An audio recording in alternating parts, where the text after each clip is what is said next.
வாழ்க வையகம், வாழ்க வையகம், வாழ்க வளமுடன்.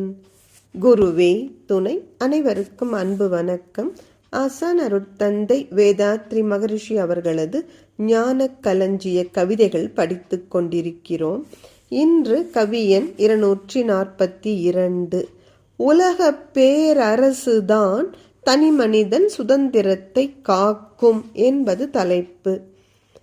உடல் எடுத்து உயிர் வாழும் ஒவ்வொரு மனிதருக்கும் உலகினிலே வாழ்வதற்கும் புலனின்பம் பெறுவதற்கும் உடல் உயிர் அறிவு பரம் உணர்ந்து நிறைவெய்திடவும் ஒத்த பொருள் சூழ்நிலைகள் பிறர் உதவி இவை வேண்டும். உடல் எடுத்த பெரு நோக்கம் இயற்கை உயிர் அறிவு இம்மூன்றும் ஒவ்வொருவரும் உணர்ந்தும் பிறர் உரிமை காத்தும் உடல் உயிர் வாழ்க்கை அறம் உலகெங்கும் தழைத்தோங்க உலகிணைந்த பேரரசு உறுதி செய்யும் நிலை வேண்டும்.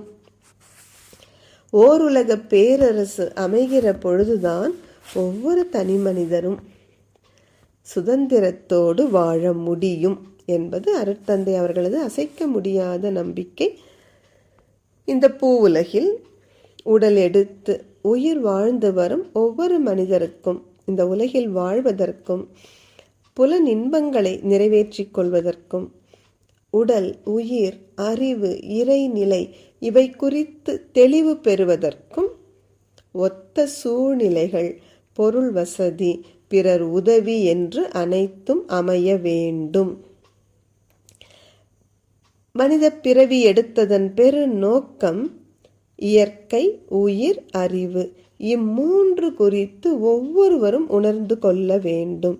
அப்படி உணர்ந்து கொள்ளும் பொழுதுதான் அடுத்தவரது உரிமையை மதிக்கும் பண்பு மலரும்.